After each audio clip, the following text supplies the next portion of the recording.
Good morning, children. As we are learning about kinds of nouns, so today let's start with the next kind of nouns, that is countable and uncountable nouns.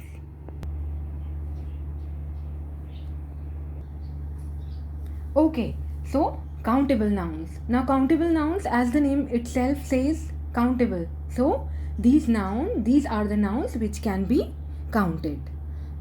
So, what are countable nouns? Nouns which can be counted are called countable nouns. And they are also referred to as what? Count nouns.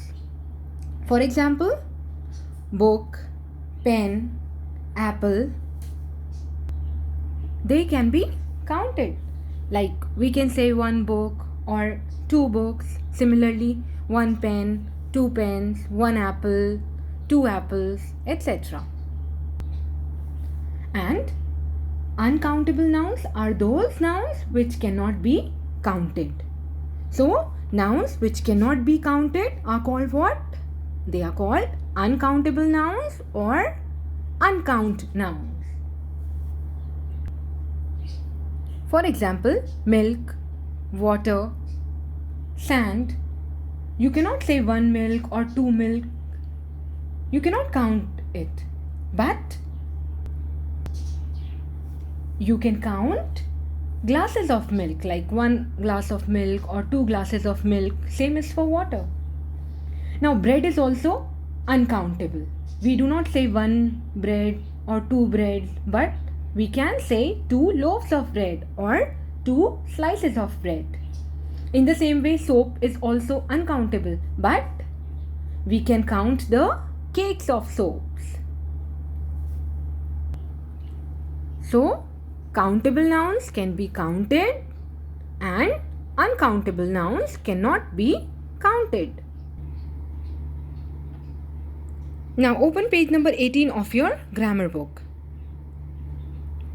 Part M, countable and uncountable nouns. There is a passage given which you have to read. So let's read it. What kind of food is this? The bread is burnt. The eggs are overdone. The curry has too much salt in it. And there's no sugar in the tea. I don't want to eat anything. Just give me a glass of water. Now all these words which are printed in bold letters, they are what? They all are common nouns. Now some of them like eggs and glass are what? They are countable nouns. You can count eggs like one or two eggs or whatever. Similarly, you can count glasses also, like one glass or two glasses. But other things like curry, salt, sugar, tea, they are what? They are uncountable nouns. We cannot say two salts or four sugars. So I hope now you have understood that countable nouns can be counted and uncountable nouns cannot be counted. Now look at exercise. Now this I have already told you about bread, that bread is uncountable. But what can we do? We can count loaves of bread. Same is for water and tea. They are uncountable, but we can count the glasses of water and cups of tea. Same goes for soap. Soap is also uncountable, but you can count the cakes of soap. Now exercise O. Some nouns are given here. You have to write C for countable nouns and U for uncountable nouns. This is going to be easy for you. I hope you can do it. Some of them are countable and some are uncountable. So do it carefully. Write C for countable nouns and U for uncountable nouns. Food is what? Let's do the first one. Countable or uncountable? Can you count food? No, it is uncountable. Soap. Soap is also uncountable, but you can count the cakes of soap. Milk. Uncountable. Water, again, uncountable. In the same manner, do all 15.